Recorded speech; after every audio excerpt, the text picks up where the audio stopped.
Welcome back to the LEC studio, host of the play-in stage. It is game 4, and DAMWON have the match point.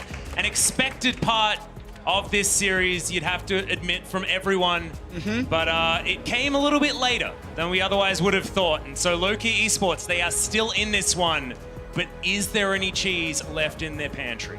Well, the thing that's left is Ornn, because that's the ban that DAMWON has had to drop, moving back to the red side since they wanted to ban Pantheon. If we do want to see another lane swap from Lowkey, which it's a tall order. I can understand why they wouldn't want to go back to it, since that's the type of thing that, you know, Coach Kim from DAMWON could just kind of drill with them afterwards, after they lose game 1. But yeah, I think after what's happened in games 2 and 3, I think Lowkey should go back to it.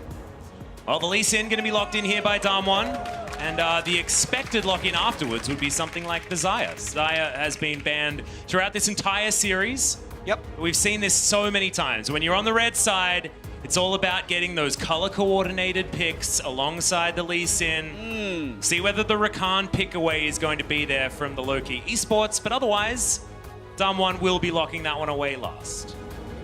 Yeah, I could see Rakan being an important takeaway. Also, having the lane against Xayah Rakan. Ezreal Rakan.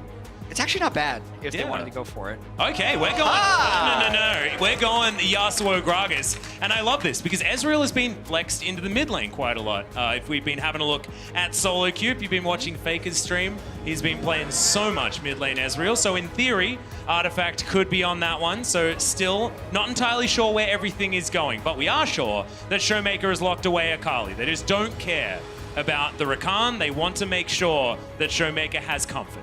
Yeah, and it also means that we'll likely see BeryL on something like Alistar again. Yeah. Rather than the Rakan, assuming Lowkey actually decides to ban out that strong combo, and a bit of a support pinch, the Braum ban. Actually really interesting. Why I think they might do that is Ezreal Braum is an incredibly strong level 1 invade, which could potentially allow Lowkey to set up something creative. And I can kind of see just DAMWON trying to cover any possible area of disadvantage. See whether Thresh is the next thing that DAMWON looks at. Another knockback displacement that Lowkey could utilize, but the Pike is where we're going to see that. Does also have similar situation there, as now DAMWON do have the Alistar available. Nautilus was what Lowkey decided to go for. And Yuumi is what we've seen in the past, and the Xayah Yuumi works out really well. The cat goes inside the Xayah, and then Xayah goes untargetable, and that's 2 people that are untargetable. I hope they do Nidalee. In that Feather Storm is okay. DNK gonna take the Nidalee, and there's Aatrox locked in as well. This is really short range, but I love it because you've got all of that, all those dive tools, all of those knockups, and Ezreal with all of the self-peel as Nuguri thinking about a favorite of his. This would be another one, but we're cycling through and we'll see where DAMWON land when it comes to their top laner. Well, Kennen is the more known good pick into Aatrox, so they're gonna do that. Yep. I like it. That was really well done, Jed. It's funny, Alice. I feel like if this was game 1, they would have locked the kill. Yeah, I feel like the mindset of DAMWON has changed in either trying picks out or proving that they can pick something to, no, we actually just must beat them now because we don't want to be embarrassed. The thing I really like, though, is that Yuumi Kennen is such a cool combo at the same time. Like, you get all the adaptive damage, but also extra movement speed to get the little rat into the back line. Yeah. Super cool. There's a lot of cool stuff about picking Kennen here in this composition. They're both small. That's true, yeah. First Nidalee picker ban, though. And it's something that I expected to come out from a VCS team. I thought if we didn't get it here, we'd end up seeing it from Levi of GAM Esports in the group stage. But it is a pick that had way more popularity in the VCS than pretty much any other competitive region. And I think it could have worked if they wanted to do something lane swappy with it as well, but it still expect a very high tempo game from DNK's Nidalee. Yeah, we didn't see it in the LCK until the tournament that DAMWON actually promoted in the World's Qualification Gauntlet run. But it was Kingzone that was playing it. It wasn't any of our Worlds teams here on Korea's side, so we'll see how well they're going to deal with it. But a fun composition to come out from Lowkey, and I feel like we, in the last game, went away from Lowkey's strategy, away from Lowkey's style with a very sort of, in the mid game we can get things done, but mainly we're aiming to scale, things like that. That is not what this team is all about. They're all about scrappy fights early. They can do that with the champions that they have now, so let's do it. Let's get into game 4 of the first best of 5 of the play-ins knockout stage. This is do or die for Lowkey Esports. Another Carl. And another Klepto. Especially, I'm just thinking like the only way they lose this game is if the Nidalee can set up a camp somewhere and really go at it. Well, I mean, she did make it into the enemy jungle. Canyon got his ward down and switched over to a sweeper. And they know she's there. The pings are in. And ShowMaker's now closing through. You can see all of the base gates. This is so dangerous. All of DAMWON are moving. She hasn't revealed herself just yet. The Prowling Kitty will jump over the wall. But I think you're going to need a few extra pounces than that. Hani is here, gets the first knock up onto Nuguri. A bag of gold? Nuguri got a bag of gold and a ward out of that? Really? That is called outplaying your opponent, Jet. That's what that is called. That will be nothing else. That's just wrong. Well, they didn't kill him. They didn't kill him. So DNK is able to slink out of there, but is unable to start on the opponent's red buff. And Artifact lands his first knock-up with the Tornado. Remember that ShowMaker was happy to take the Akali into this matchup? Yep. Even the threat of a Gragas Yasuo, right? So even the threat of a devastating mid-jungle synergy gank. Yeah. Instead, the gank is actually less threatening unless Venus decides to roam up. Venus, of course, formerly a jungler, actually. True. A few years ago. So could theoretically get that mindset back again. Prowling Projectile, meaning that Celebrity's taking a lot of damage here down on the bottom side. Seen Ezreal Gragas do a lot of good things, actually. This combo does need to hit all of their skill shots to be able to hit max damage, though. Feels like Nuclear and BeryL just land a Prowling Projectile, and then Nuclear walks at them and has zoomies for the extra sustain. Frustrating laning combo.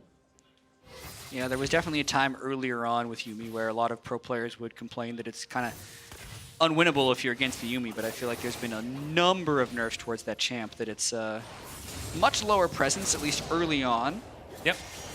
Haven't seen the true Garen Yuumi Masters yet to see if that's no longer a viable combo. Well, we have seen a Garen Yuumi, and hopefully we never see that again.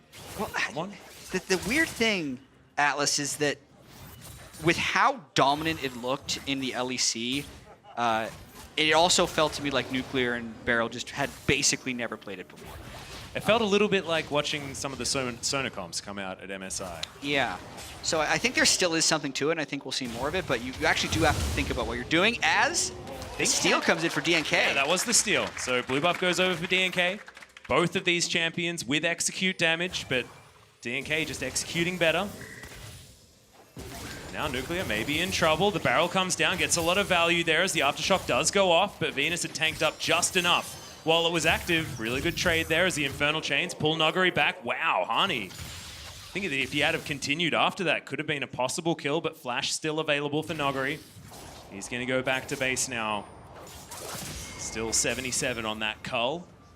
Yeah, but is also 300 gold ahead of Hani's Aatrox. So taking as much use of Kleptomancy as he can, and oh, Canyon, in he comes. DNK is waiting in the wings, but all information is there for DAMWON. Q's landing, but not being taken. That spear is going to go slightly wide. Feels like a 2v2 lane. As Canyon gets level 4, catches up to DNK at the moment, as you can see. Behind by a camp and a half is Canyon. I actually find it interesting how DNK didn't sit around to soak more experience. I think we're going to see a continued fight here over the Rift Herald as well, so I'll get to that point later. Yep, some isolated 1v1s happening as Qs are being traded across the board. Canyon does get the inside track on DNK, but he's still going to be here. Knockup comes forward, but no level 6 available for Artifact, who now puts up the wind wall. And DAMWON are just a little bit too maneuverable with this combo, so they are only taking the fights that they want. Yeah, very hard to land skill shots on them. The thing I was going to point out about Nidalee is a lot of times when I watch Challenger Nidalee games, they just walk into a lane at red buff and just auto-attack a guy a bunch. Yeah. And then also take the experience, because it's one of the best ways to slingshot yourself ahead of the other jungler, which you can make the argument will be beneficial later on in the game if you can start solo killing the enemy jungler. But because he didn't soak any of the experience, the fact that we're 5.5 minutes in and Nidalee only has 5 more CS than Lee Sin means DNK is actually fairly slow by Nidalee standards. Yeah, and now he's standing on a ward, so continuing to waste a little bit of time. Whereas Canyon on the top side getting that rubber band camp in the Krugs. So ShowMaker winning trades here in the mid lane also, which is what he just tends to do. This guy's laning Akali is absurd. He just comes out ahead in situations that he just straight up shouldn't. At the moment, he's behind a bit of farm, but he's collecting a minion wave that was delivered to his turret. We'll see how this goes as we crest that level 6, which both of our mid laners have now hit. Also, Ignite's taken for both mid laners also, so we're wanting to go for some fighter. Some biffo, if you would. Nuclear is getting pushed in a little bit by the Ezreal Gragas, and really a subdued early game, which I still feel like will favor DAMWON fairly heavily, especially looking up into this top lane. 55 of his call already procced. He's got a 600 gold advantage. The most money in the game. Laner. And like, this is why he starts call. This is why he goes kleptomancy, right? Because this is how he plays, but it's also sometimes feels just so risky. Oh yeah, when he's up against a top laner that's able to actually punish the fact that he just doesn't have as many battle stats as his opponent. Might see a dive bottom here, level 6 Yasuo. Yep, Artifact, they know that he's there, but immediately you've got the exhaust. Venus taken down, the turnaround is beautiful. The first time DAMWON's bottom lane has played as he's going to set up his own knock-up, but Artifact taking the turret shots. The Prowling Projectile is there as well, but BeryL looking to try and get them back. Good knock-up comes out, but no more ultimates available, and that is a 1-for-1 that probably shouldn't have happened for DAMWON. In a 4v2, so now we have to see what DAMWON does with the rest of it. BeryL tries to get a kill with his ultimate he just solo ulted Artifact. He tried. That's what I like to see. That's brilliant. Teleport back there from Nuclear, no harm, no foul. The teleport was already on cooldown from Celebrity. Yeah, two kills. Just a win for DAMWON. Yeah, straight up 2 kills in a 2v4 for DAMWON.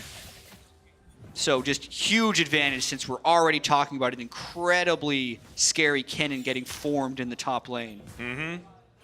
And who's going to be invested to try and get that Kennen to be off that big position as Venus just dies towards the bottom side of the map. And DNK is just given the runaround. Nuclear just walking. Zoomies will be available once again. And Nuclear, even though he doesn't have his flash, it doesn't seem to matter. The rest of the Goon Squad making their way down. And down one side is Canyon and ShowMaker looking for a potential dive. But this is what happens when it's not a jungle Gragas. You are very squishy without the Aftershock available. Yeah, Burning Flash at level 4 right here. The reaction time from Nuclear, very key. It's mainly, I actually credit that reaction time to the control ward and the Tri-Brush there, because he wouldn't be as fearful of a body slam if he didn't see Yasuo. So that allows them to turn that kill around. Then also the turret getting locked onto Celebrity and very nearly killing Artifact as well. BeryL ends up hitting 6 and also ulting to get the Yasuo's flash later. All going pretty well for DAMWON. Probably the best early game that we've seen so far from this team. And this is the match point. This will get them to the group stage in either Group B or Group D. Can't be in the same group as either Griffin or SKT. Yeah, and oh man. That draw that we're going to have at the end of tomorrow just has so much significance. Oh, yeah. It's who goes in Groups B and Groups D out of this. Yeah, North American fans need to be paying a lot of attention to that draw. As Nuguri looking to try and kill Hani as DNK dives on in. He has to land this Q, but he doesn't. Doesn't matter. Dives on in, gets the pounce, easy peasy, dead Kennen. That's the amount of pressure that Nuguri is able to offer. All the flashes in that exchange did get blown, but now Venus is in the mid lane trying to set up for his Yasuo. Yeah, still not even a level 6 Gragas though, so ShowMaker would have to go really far in. It's not like you can just get Yasuo ult off of Gragas ult. Come at him from the other angle though. Yep, does go into his Shroud. The 5-point strike is getting some work done. Q's being traded, both of them being missed. E lands there as ShowMaker dives on forward onto Artifact, sets up his own knockup. Q is going to land it. Immediately everyone is eviscerated on LK's side. Oh dear. Nuguri turns up with the teleport, and that was pretty high value. And this, I think, is the type of game a lot of people imagined. Nice ult there by Nuclear. Yeah, and ult trades. When they saw this draw, it was this undefeated DAMWON team from the play-in stage to a Lowkey team that looked very mixed in 2-2ing what was seen as the easiest play-in group, but for so much of this, Lowkey has been making surprise moves, but now DAMWON just seem to be dominating. They do. And how did Celebrity lose his entire health bar? Feathers? I think it was just some feathers. Projectiles from Yuumi? Something was happening, and it was bad news for the Ezreal as Shelly went down as well. Canyon just soloing that one out. It feels like DAMWON are able to just grab whichever objective they feel like taking. And DNK can't find the impact. This Nidalee is such feast or famine. If you don't get things done, if you don't get that control, she can feel so useless. So once again, Nuguri's just stealing plates everywhere. Canyon is just so loyal to Nuguri. Yeah. He does what he's told. Gives him the Rift Herald, goes up there over and over again. And this series, we're going to watch this fight one more time in the mid lane. Artifact trying to bide his time to get the right ult off, but watch for Canyon's kick. The cooldown is actually up, even though it doesn't show it in the spectator. Oh, that was so beautiful. Kicking through the opponent. Yep, and then lining them up so that ShowMaker's ult was able to connect the dots there as well. Very nicely done. Knockup not going to be taken there as Artifact can't see the Akali. I believe put down the Shroud was going to be fine, but dive bot lane. Still trying to hold on. Celebrity doing the best that he can. Another plate probably will be taken as there's the Prowling Projectile to show that he's in trouble. Already down to no health at all. And the teleport is far too late. They dealt with the minion wave, but DAMWON dealt with the AD carry within a couple of autos. Yeah, Nuclear really getting very far ahead this game as well, whereas the Kleptomancy and the friendship from Canyon is helping Nuguri likely still have the most gold in the game. Yep, 300 more than Nuclear. He's already got 2 items. That's a completed Proto Belt and a completed Morellonomicon. As we see another fight, final chapter is read out to Venus, who does get the help of his friendly Yasuo. The Wind Wall does a lot of work there as Canyon. You know how long that lasts, dude. But that's okay. Throws his Q right into it. As, okay, ShowMaker, that is not where you want to be, but does dive back. Flash utilized. Yep. That's He's fine. Gonna be all right. And they've taken both side lanes, can group basically whenever they want. 7,000 gold lead. Lowkey really just trying desperately to make something happen, but here comes Lee Sin. Artifact just going to get kicked back immediately. The backflip comes forward. Canyon closed the gap, and Artifact is just going to die. The rest of Lowkey pull away, knowing that their Yasuo was just not long for the world. And DNK, you can't just go fishing with spears. They just don't have enough pressure anywhere. And even if these spears land, they don't do enough. Canyon just styling right there. He actually safeguarded after Sonic Wave, then Resonating Strike, just so he wouldn't be moving in a straight line. He wanted to curve around. Which a bit of fun. Really could be an analogy for this whole series from DAMWON. Not wanting to go in the straight victorious line that was set in front of them. They don't want to be predictable, Jat. That is the main thing. And look, once you're getting towards the main group stage, then maybe being unpredictable is going to be a good thing for this DAMWON squad. I mean, they're definitely making it hard for us analysts to make any definitive predictions about them. Because, true. Because before Worlds, trying to take everything in, I said, wow, I think DAMWON is really, really good. I think top 4 team at Worlds. I think a dark horse to maybe even win the whole thing. Yep. Because in the past few years, we've had more upsets. Oftentimes, the Korean 2 or 3 seed, even in the farther past, have been able to do pretty well. And then they go undefeated in play-in stage, but they have this kind of like lackadaisical early game, and you say, all right, they're warming up. They're warming up after the playing stage. Now this best of 5 will be, hey, like, look out, group stage. Here we come. And also, then they go and lose the first game. Yeah, I know they lose the first game, but then they have the biggest gold lead of the entire play-ins at 15 minutes. Yeah. And so in theoretically, they've finally warmed up. And actually, this is even more scary than it was. But then, just to add to the confusion. Yeah, then I'll go and point out and be like, well, Nuguri did teleport away for his team while they were doing Baron. Because that happened in game 3. And he'd be like, and he just kind of randomly dies 3 times a game. Mm-hmm. 2 times a game. That's the power spike. True. Yeah, and he's only died once. This may not actually be good. As ShowMaker down towards the bottom side, shoots Hani with his gun, but gets the World Ender out. Yeah. I think that the only thing that really matters about this series is that DAMWON wins 3 of 5 games. And I don't feel like they were showing everything. I think they actually tried to show things they weren't comfortable with to throw people off their scent come group stage.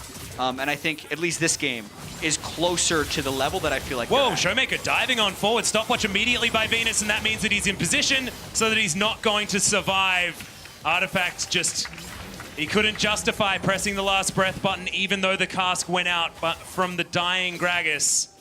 And Nuguri now, even these Qs are hurting so much. DNK very squishy on the Nidalee, but still the 2 items on this very accelerated, very rich Kennen are very scary to deal with. True Shot Barrage doesn't require the respect that we see from a lot of our Ezreals. And now over 10,000 gold at 16.5 minutes. We are heading towards perfect game territory minus 2 kills. Jat, it's a perfect game minus 2 kills. You don't keep stats about 2 hitters in baseball. No, to be perfectly honest, actually, hear me out. Because we were talking about the 0-2 power spike from Nuguri. Yeah. If both of those deaths were on Nuguri, that would be a perfect game, in my opinion. A perfect DAMWON game. A perfect DAMWON game. Yeah.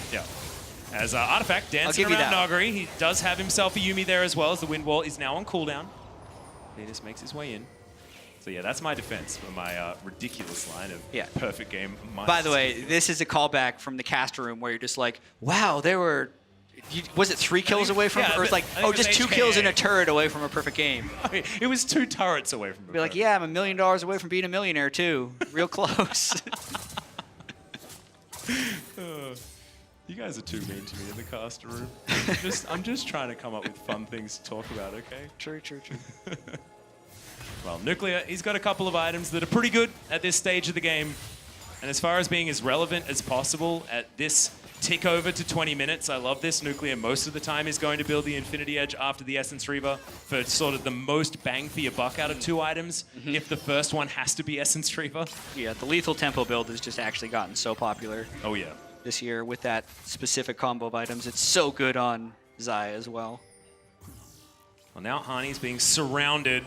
In fact, it feels like everyone is being surrounded. DNK does find that cute spear, but otherwise can't venture into his own jungle. And that is not the life a Nidalee wants. Kennen is down here. Hani down to below half health. Doesn't find too many of the autos, does DAMWON. And Hani is going to be able to limp away, but has to use the ultimate and has to sacrifice his inner turret. And yeah, that's the cat picking up a spell there. Does a bit of damage, but then goes untargetable for the rest of forever. So doesn't need to worry. Artifact's flow is taken away, but otherwise he's going to be all right. And this is just DAMWON slowly bleeding Lowkey out. A minute to go on that Baron. We've got a Mountain Drake there, as I feel obligated to say Earth, Wind, and Fire once again. Oh. They are going to be the Drakes, and that is a pretty linear gold graph. And I think it's going to continue that way. I don't feel like this is the one. I think it's trending in that direction. That is very true. 11,000 gold. Just huge. I think we're heading towards our largest gold lead at 20 minutes as well. There's a good chance. I mean, you'd think if it was the largest gold lead at 15 minutes, there's a high likelihood that we get to the highest gold lead at 20 minutes as well. Celebrity's dead, guys. Whoa. Real dead, real fast. Yeah, Kennen able to solo this Mountain Drake, and they'll probably be able to take a 20-minute Baron. And this looks like kind of the the potential and the skill of ShowMaker and Nuguri without all of the dumb stuff this game. Well, ShowMaker's diving forward yet again. Final chapter is there, but not enough to get the snare. Rhyme was unintentional. Now just going to go back, and it looks like bullying away from this Baron that has only just spawned and is immediately sent back to the Void. Yeah, they're ready for this one. Yeah. They want to be out of the series and say, you know, we delayed it 44 minutes in game 1. Yeah. Let's try and make up for lost time in game 4. And you can kind of see the DAMWON players didn't look that happy leaving the stage after game 3, after the 2-1. No. But I feel like the coaching and the team have really at least brought it back around to more of what we wanted to expect. Yeah, and also, I mean, talking about the coaches, I mean, I want to have a bit of a rant about Coach Kim, but I'm not going to be able to, as we're going to check out this replay. I mean, Ezreal dies very fast. He does, but we do want to see exactly how it happened. He got shot, and then he got hit by a 5-point strike, and then dashed through. He's theoretically hit by 4 abilities, and he was instantly dead. Did you circle some stuff? I was trying. I didn't see any circles. I picked a small circle when I should have picked Where were the circles? Were they there? We have question marks as well. Were they there? Yeah. Okay. I think that's actually the most underutilized part of this screen. Yeah. That's a good TP. Yeah, teleport coming in from the Kennen. Nuguri just getting into position in the side lane. There's a... What are we looking at? What are we looking at, Jeff? Power That's spikes. A really cool hat from the Kennen. They play around. Yep. He's, okay, this probably need a smaller circle for that one, but that is the 3-item spike that we talk about for Nuclear. If you play, you know, you've seen a Pikachu with a cool hat like that, does a lot of extra damage. Yeah, this is with the next 2 minutes and 13 seconds. They're going to be looking to end the game. They just need one pick. Yep.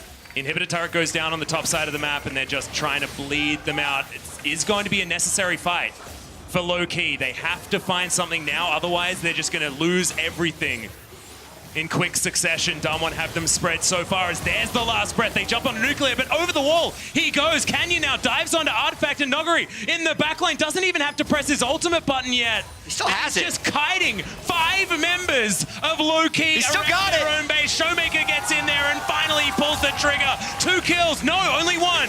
Almost instantly, though, as DAMWON, they find the trigger and they press it hard. Triple kill instantly for the Akali in the front line, and DAMWON, they hold on and then just click their fingers and end Lowkey. Artifact still alive underneath his Nexus turrets, but these are Baroned up minions. It's 22.5 minutes into the game. Game 4, DAMWON make a statement, and they're looking to dive another fountain, but the Nexus isn't going to last long enough. Our first team promoted into the World's Group Stage is DAMWON Gaming. And they do it with increasingly better gameplay. Lose the first one, struggle a bit in the second, but this 4th game was just 22 minutes and 43 seconds of absolute domination. Every lane was able to win. And then also they ended the game very swiftly. Yeah, they did. I think this was finally a demonstration of what DAMWON is capable of. This is a demonstration of the team everyone was terrified of in the scrims. This is the squad that we've been waiting to see, and yeah, they had a bit of fun during the play-in group stage. They had a bit of fun earlier on in this series, but when it came down to the brass tacks, when it came down to needing to win this game and showing exactly who they were as a team, like, it's undeniable. They're terrifying. And Lowkey Esports, even though they have defeat, they do take their region's first victory over the LCK. Yeah. They accomplished that in game 1. So obviously a little bit disappointed, but they'll... And also their early games in the first couple of games needs to were work on fantastic. the high 5 lines as well. I remember seeing a really endearing picture actually the first day when they were in the high 5 line, because that's not something that happens in the LCK. Nope. Just really awesome. But then when they're done, they just walk right in front of the camera. Yep. Yeah, it's fine. I actually like it. You know, they just get more time on stage, and theoretically, if we leaned forward, we might be able to. Maybe that's what they were going for this series, just maximizing time on stage. They had and walked back practice. here, then we could have got some high fives as well. But it's not about us; it's about them, and they were successful in making their way towards the group stage. And also, I mean, this is so huge because Korea never been in the play-in stage before, and we want to make a statement and make sure that we can say that, look, we are a cut above, and I think DAMWON have demonstrated that so far in the play-in stage. So good to see. For them. And every player kind of had some of their down moments and some of their up moments. Like Nuclear's first day, he looked awful. You saw memes getting posted online about how there was 2v5 and Nuclear was doing nothing. Yep. And then I think on day 4 of the group stage, he played much better. And in this game in particular, right? Yeah. Him and BeryL together actually looked extremely well. His Featherstorm timings were fantastic this game, and I think better than a lot of what we've seen from Nuclear in the past. As we have a look at a replay, this is another example of Nuclear being good. That flash timing, stunning. Yeah, also having the feathers on the ground so they could lock Venus in here. It was a poor dive by Lowkey. They would have wanted to have DNK here much earlier, but the fact that with everything that was happening top lane, for them to be able to get a 2-for-1 on the 4-man dive, and then as DNK is coming in for the gank, just sidestepping the body slam, getting the kill, ring around the rosy on DNK. Just crazy. And holding onto that barrel. I mean, I don't think Venus actually pressed the I'm going to explode my Q button. And a little bit of a disaster there. That does help slow down your opponent. Yeah. So a little bit of a whoopsie. But otherwise, just fantastic play from the bottom lane from DAMWON. The lane that we were waiting for to perform. Yeah. I also think ShowMaker was probably the player who had the fewest mistakes throughout the whole series. Even in game 1, it doesn't get. He's actually going to be our Oppo player of the series. Get some pro view action, I believe. Look at how much. That's one thing that's sometimes disorienting about watching pros is how much they're looking at the minimap versus how much they're actually looking on screen, and how quickly he made it over here in that final Akali fight. My favorite part was that he saw Nuguri dealing with 2 people and immediately panned his screen up. He's like, well, I don't need to deal with that. That's fine. That's going to take care of itself. And I'm going to take care of my bottom lane that is now struggling with the rest of the team. So really cool to see the coordination from those guys. But let's hear what Nuclear has to say after making it to the group stage. Thank you very much, guys. And congrats, Nuclear, for making it to the group stage. Tell me about the pride of representing Korea alongside SKT and Griffin. 네, 정말 축하드립니다. 이제 그룹 스테이지 진출하셨는데 SKT 그리핀과 함께 한국을 대표하는 게 얼마나 자랑스러우신지 말씀해 주세요. 저희가 이번 연도에 새로 올라와서 이제 바로 롤드컵 올라와가지고 그런 SKT랑 그리핀 같이 강한 팀이랑 같이 롤드컵을 할 수 있다는 게 되게 기쁘고 영광으로 되게 생각하고 있어요. So we newly joined the LCK this year. So to be at Royals playing with SKT Griffin, such a great team, it's really exciting, and also I'm so really proud and honored. How do you think you compare to Griffin and SKT right now? 그러면 그리핀 SKT와 담원을 비교하자면 비교하기 어려울 정도로 세 팀 다 이렇게 각자 다른 매력을 가지고 있는 것 같고 저희가 가장 자신 있는 건 볼 때 가장 재미있는 경기를 할 수 있다는 거, 그게 가장 큰 장점인 것 같아요. So it's really hard to compare. We all have different colors and charming points, but I can say that our strongest point is that our game is the most exciting and entertaining to watch. All right, well, we'll see that against the other teams in the group stage. Now, did you expect Lowkey to challenge you so much today? 그러면 오늘 사실 로우키가 많이 힘들겠는데 어느 정도 예상은 하셨는지? 저희가 사실 이제 3대 0을 예상을 하고 왔었는데 첫 판에 이제 너무 다 같이 못해가지고 피드백을 빡세게 하고 나서 그 다음에 정신 차리고 이제 두 번째부터는 그나마 조금 더 수월하게 진행됐던 것 같아요. So we were actually expecting 3-0, but all of 5 players were underperforming in game number 1, so we had a lot of feedbacks, and we were back in game for game number 2, and things got a lot easier after then. Yeah, you keep on saying this every time we have an interview that you feel weaker than you should. Do you think that some of your weaknesses were exposed today? 그러면 이제 인터뷰 하실 때마다 사실 기대한 만큼의 경기력이 안 나왔다고 하시는데 그런 점이 어느 정도 약점이라고 보시나요? 지금 이제 약점이라기보다 그냥 보완해야 할 하나의 숙제 그런 정도로 생각하고 있어요. So not like a weakness, but one of the homeworks that we have to work on. And how do you think it's going to go in the group stage? 그룹 스테이지는 어떻게 진행될 것 같은가요?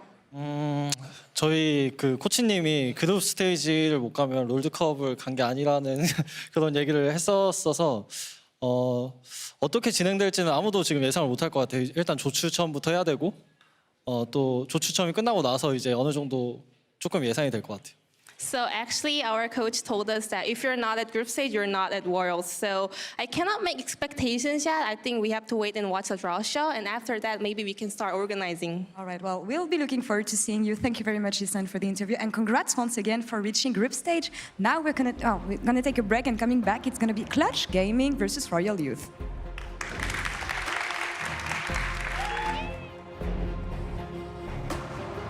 see a dive bottom here, level 6 Yasuo. Yep, Artifact, they know that he's there, but immediately you've got the exhaust. Venus taken down. Q's being traded, both of them being missed. E lands there as ShowMaker dives on forward onto Artifact, sets up his own knockup. Q is going to land, and immediately everyone is eviscerated. 5 members of Lowkey still got their it. own base. ShowMaker gets in there and finally pulls the trigger. 2 kills, no, only 1.